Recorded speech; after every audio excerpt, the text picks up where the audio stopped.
segunda epístola de Pedro, capítulo 1, versos de 1 a 4.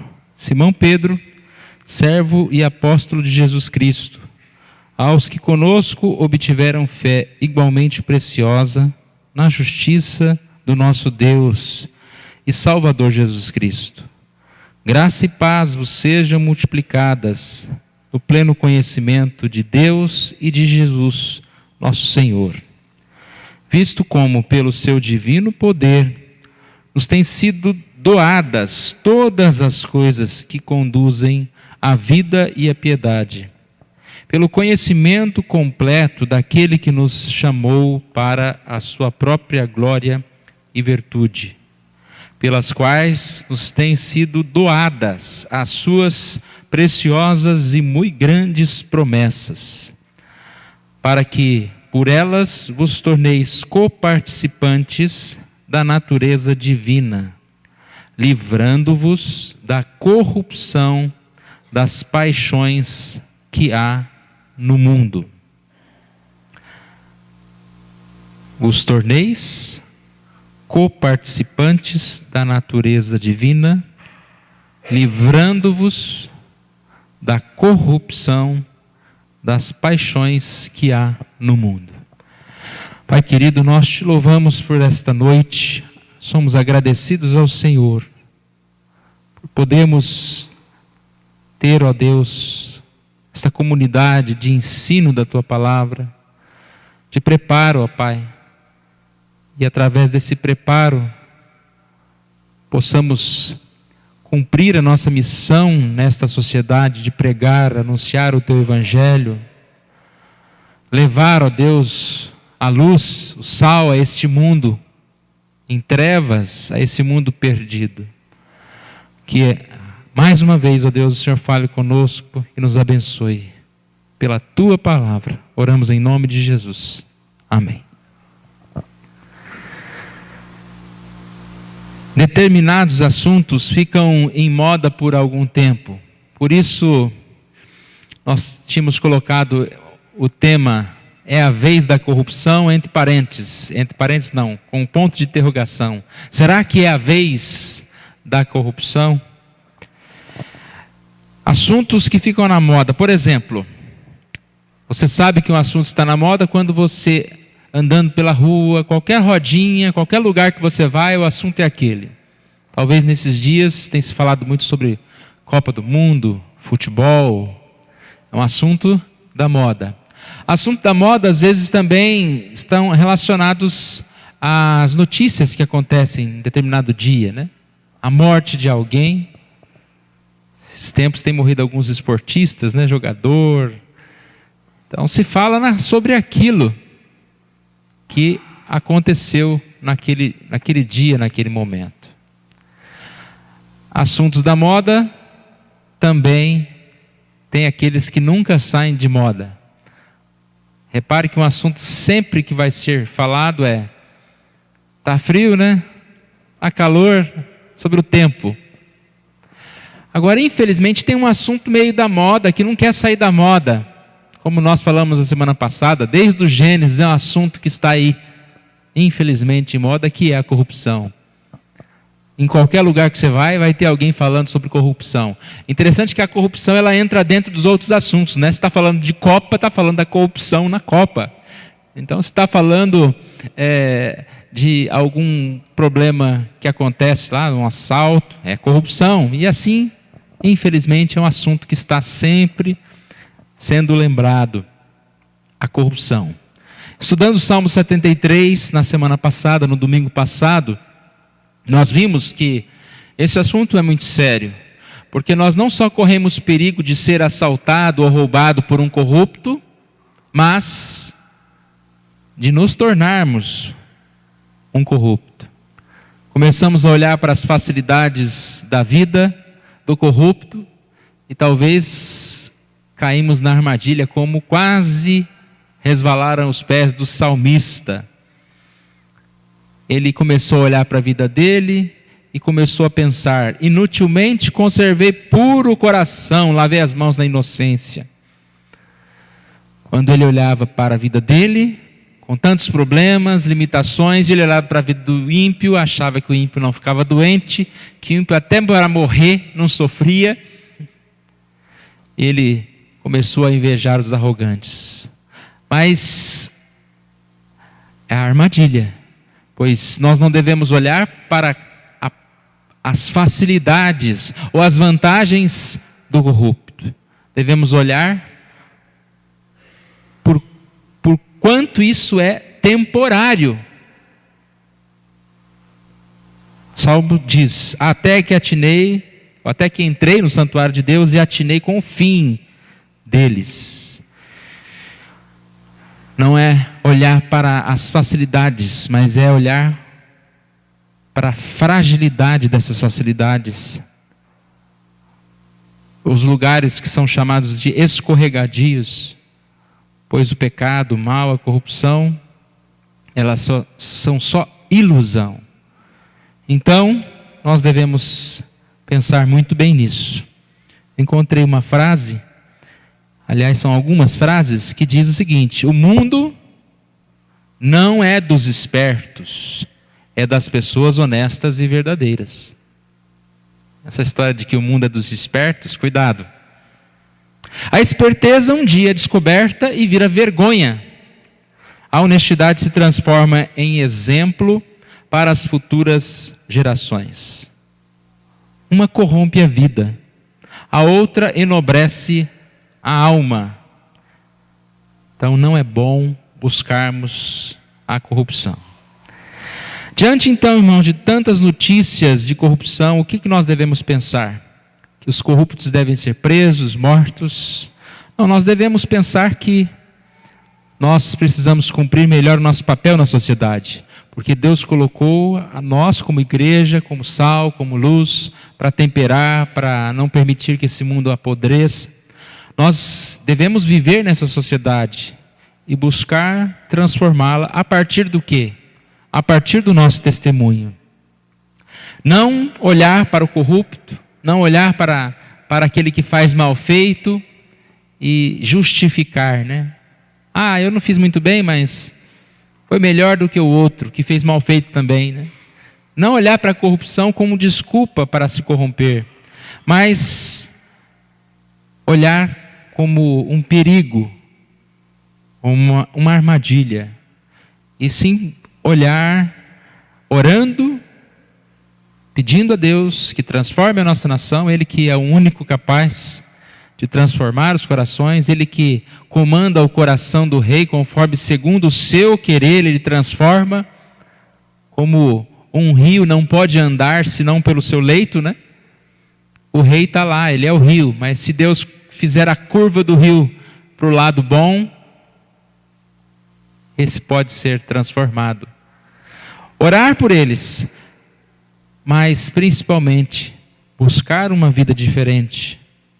Olhar para nós mesmos, para essa necessidade de transformação das nossas vidas, e assim nós vamos detectar que tem muita coisa a se fazer na nossa vida.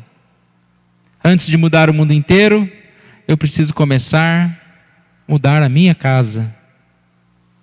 Para mudar a minha casa, eu preciso mudar o meu jeito de agir, de ser filho, de ser pai, de ser mãe.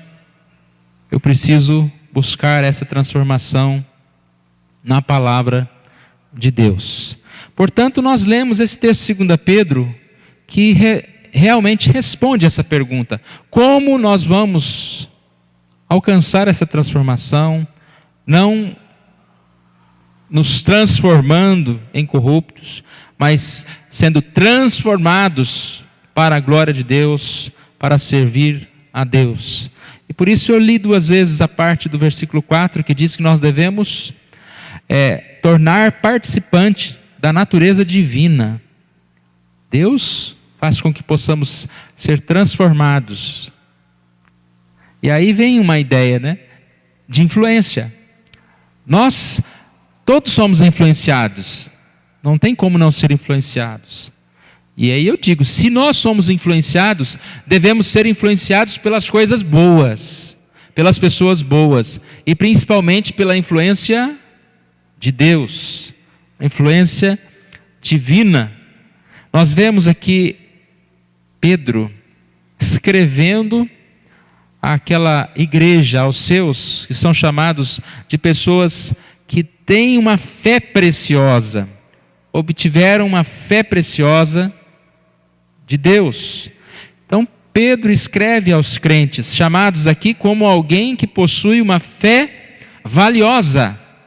E quando ele fala em fé aqui, ele não está falando apenas em espiritualidade, ele está falando de operosidade mesmo, de uma fé valiosa, uma fé que transforma as nossas ações, a nossa vida. Uma fé daqueles que receberam Jesus. E essa fé, ela é vinda pelo conhecimento de Deus. Conhecimento de Deus, de Jesus. Pedro, então, nos vai ensinar que é preciso buscar o conhecimento de Deus. Assim seremos influenciados pela luz de Deus. Olha o que ele fala aqui nessa saudação. Eu acho interessante a saudação, né, de muitos livros, porque eles trazem já grandes lições. Pedro fala que a graça e a paz sejam multiplicadas. Isso iria ocorrer pelo pleno conhecimento de Jesus. Através do conhecimento de Deus, nós somos fortalecidos em nossa fé. Seremos assim fortalecidos mais e mais. Versículo 4. Se você fechou a sua Bíblia, abra novamente 2 Pedro, capítulo 1. Versículo 4 diz: pelas quais nos têm sido doadas as suas muito grandes promessas, pelo conhecimento de Deus, para que por elas vos torneis coparticipantes da natureza divina. Dessa maneira, ou seja, a partir das promessas de Deus, nós nos tornamos participantes dessa natureza divina. E o que ele diz aqui? Que assim nós vamos nos livrar da corrupção e das paixões que há no mundo. Corrupção das paixões que há no mundo. 2 Coríntios, capítulo 4. Abra sua Bíblia nesta passagem. Ele fala que muitos estão cegos, não enxergam a luz de Deus. E somente Deus pode retirá-los desta escuridão. 2 Coríntios 4, versículo 3. Nosso evangelho ainda está encoberto, para os que se perdem está encoberto, os quais o Deus desse século cegou o entendimento dos incrédulos, para que lhes não resplandeça a luz do evangelho. Quantos estão cegos? Eu fico pensando quantas coisas existem nesse mundo que impedem as pessoas a enxergarem a Deus.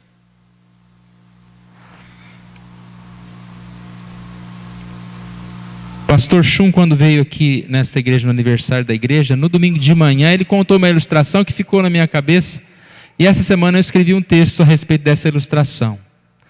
A ilustração é uma parte da história, falando a respeito da vida de um evangelista chamado Bonifácio. Bonifácio evangelizou os vikings. E conta-se a história que quando ele chegou na cidade de Fritzlar, mais ou menos isso deve ser, né? Uma cidade da Alemanha, ele se deparou lá com um problema. Existia uma grande árvore, chamado para eles o Carvalho de Thor, o Deus Trovão. Ele até contou a respeito que esse desenho animado, esses filmes que saíram sobre o Thor, né, está relacionado a essa história. Então, para eles, esse Carvalho de Thor, ou seja, essa árvore, ela protegia. Era o Deus Thor, né, o Deus Trovão. E eles faziam peregrinações até aquela árvore, eles tinham aquela árvore como o Deus deles. Lembra que eu estava falando? Alguma coisa que impede a sua visão de enxergar o verdadeiro Deus. Até dá para associar, né? A árvore faz sombra, né? Essa árvore estava fazendo sombra à verdadeira salvação. E aí a parte interessante da história conta que ele então teve uma ideia, né? Eu vou ter que fazer alguma coisa para evangelizar esse povo. E não adianta evangelizar com essa árvore, com esse Deus aqui. Como eu vou competir com esse Deus? E ele disse para aqueles moradores daquela cidade, vamos fazer o seguinte, se esse Deus é poderoso, eu vou pegar um machado e vou lá quebrar a árvore. Se esse Deus é poderoso, ele vai me matar, ele não vai permitir que eu corte aquela árvore. E todos concordaram, não. Você tem coragem de enfrentar o Deus Thor? Vai lá, né? Vai lá com o seu machadinho.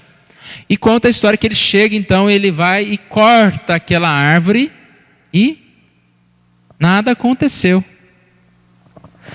Com isso, os olhos daquele povo foram abertos. Eles falaram: nossa, esse homem tem um Deus poderoso, que venceu até o nosso Deus Thor.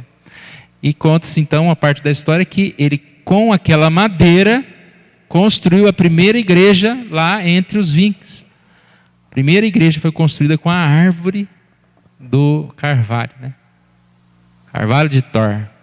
Se ele fosse um pouco preconceituoso, místico, né? Vou botar fogo nessa árvore aqui do inferno, né? Não, mas ele não. Ele falou: isso aqui vai servir a Deus. Com aquela madeira ele fez uma igreja. Nós ficamos pensando, quantos são os deuses levantados para que nós não estejamos enxergando o verdadeiro Deus. Aqui então diz: o Deus deste século cegou o entendimento dos incrédulos. Só que depois ele diz: porque não nós pregamos a nós mesmos, mas a Cristo Jesus como Senhor, e a nós mesmos como vossos servos por amor de Jesus. Porque Deus que disse: das trevas resplandecerá a luz, Ele mesmo resplandeceu em nosso coração para a iluminação do conhecimento, para a glória de Deus na face de Cristo. Ou seja, não existe nenhuma escuridão que possa ser impedida por Deus, ou que não possa ser impedida por Deus. O próprio Deus vem iluminar e a sua luz vai resplandecer. O conhecimento de Deus chega conforme a vontade dele nas nossas vidas. O conhecimento de Deus que é através da palavra de Deus. Conhecimento espiritual. Não é um conhecimento meramente intelectual do estudioso, não é um conhecimento místico, simplesmente de um Deus que age só sobrenaturalmente nas emoções, mas é um conhecimento espiritual, integral e verdadeiro. 1 Pedro 1,4 diz aqui: vós vos torneis participantes da natureza divina. O que é isso, irmãos? Como nós podemos nos tornar participantes da natureza divina? Somente pela influência do Espírito Santo de Deus. Esse é que molda cada um de nós, nos molda à semelhança de Cristo. E o final do versículo é: livrando-nos da corrupção e das paixões que há no mundo. Como nós podemos viver livres da corrupção e das paixões? Tornando co-participante da natureza divina. Somente influenciados pelo Espírito Santo de Deus, irmãos, não há outra forma. É um milagre isto, né? Existir crente ainda no mundo de hoje. Quantas pessoas buscando tantas coisas. Quantas vezes as pessoas se afastando de Deus, acreditando que o mundo é dos espertos, sem corrupção é impossível viver. Quantas pessoas que falam, eu não consigo sobreviver sem o pecado, sem a paixão, sem o exercício das minhas paixões. E aí vem a palavra de Deus e diz que sim, podemos nos livrar, tornando coparticipante da natureza divina, influenciados pelo Espírito Santo de Deus. Romanos 8, a partir do versículo 11 diz: se habita em vós o Espírito daquele que ressuscitou a Jesus Cristo dentre os mortos, esse mesmo que ressuscitou Jesus dentre os mortos, vivificará também o vosso corpo mortal. A comparação é forte, né? Se o Espírito Santo habita em você, o Espírito daquele que ressuscitou Jesus, não há maior poder que a gente poderia mencionar do que a ressurreição, não é? Será que é mais difícil ou é mais fácil ressuscitar uma pessoa ou fazê-la andar conforme a vontade de Deus? Dentro dessa comparação, diz: esse vivificará também o vosso corpo mortal, por meio do Espírito que habita em vós, que em vós habita. Guarde esse texto, irmãos. Nós não vamos demorar nele, mas Romanos 8, de 11 a 15, e a sugestão é que você traga uma caneta e um papelzinho para anotar, né? Romanos 8, de 11 a 15. Não somos mais devedores. Somos devedores não à carne, como se constrangidos a viver segundo a carne. Não somos mais. Porque se vivemos segundo a carne, o texto diz que você está caminhando para a morte. Graças a Deus não somos devedores da corrupção. Porque se nós estamos sendo influenciados e vivemos como o mundo vive, estamos caminhando para a morte. Mas somos guiados pelo Espírito de Deus. Todos os que são guiados são filhos de Deus. Efésios 4, 23 a 24. Vos renoveis no Espírito do vosso entendimento e vos revistais do novo homem. É uma passagem que os apóstolos estavam talvez ansiosos, como iriam responder naqueles tribunais, naqueles lugares que eles iriam andar. Lucas 12, 12, a resposta de Jesus é: pois o Espírito Santo vos ensinará naquela mesma hora as coisas que deveis dizer. E eu acredito que essa passagem ela não serve apenas para quando a gente tiver que falar alguma coisa ou defender a fé. Mas é uma palavra que serve para nós, né? Deus está falando conosco todo o tempo dizendo: não se preocupe, o Espírito Santo vai lhe ensinar o que você deve dizer, vai ensinar o que você deve fazer, vai ensinar o que você não deve fazer. O Espírito Santo está convosco. Este é o poder de Deus na nossa vida. É o vos torneis participantes ou coparticipantes da natureza divina. 1 Tessalonicenses 1,5: nosso evangelho não chegou até vós tão somente em palavra, mas sobretudo em poder no Espírito Santo, em plena convicção. Então, a convicção da verdade vem pelo Espírito Santo de Deus. Um evangelho que não chega somente em palavras, mas em poder, este poder do Espírito Santo de Deus. Para concluir, irmãos, quero relembrar o que está no nosso boletim. Como podemos viver livres da corrupção? Somente tendo uma vida viva daquele que é bem-aventurado. Porque o homem que busca a corrupção, ele não está buscando o mal, ele está querendo o bem, né? Só que o homem, ele é pecador e ele confunde o mal com o bem. Como nós vamos viver bem? Buscando o caminho correto de Deus. Cuidado com as más companhias, pois bem-aventurado é o homem que não anda no conselho dos ímpios.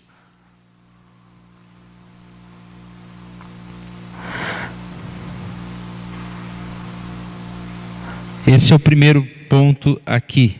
Cuidado com as más companhias. Segundo, cuidado com o que abastece o seu coração. O salmista, bem-aventurado, o seu prazer está na lei do Senhor. E por último, diz aqui, cuidado com as coisas imediatas, mas edifique a sua casa sobre a rocha, cada dia, buscando aprender, servir a Deus, aprender de Deus mais e mais.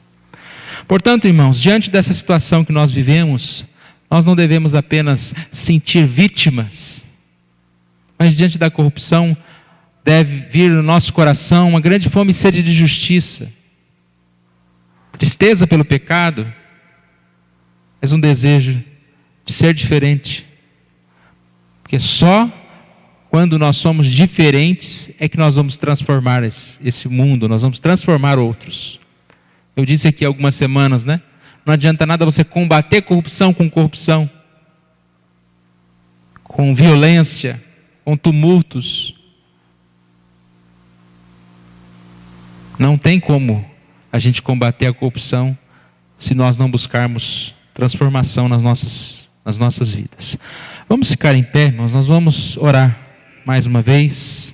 Vamos colocar diante de Deus, nossa igreja, nossa vida, a vida de cada um de nós, que possamos entender a palavra de Deus, possamos buscar essa palavra de Deus para a nossa vida.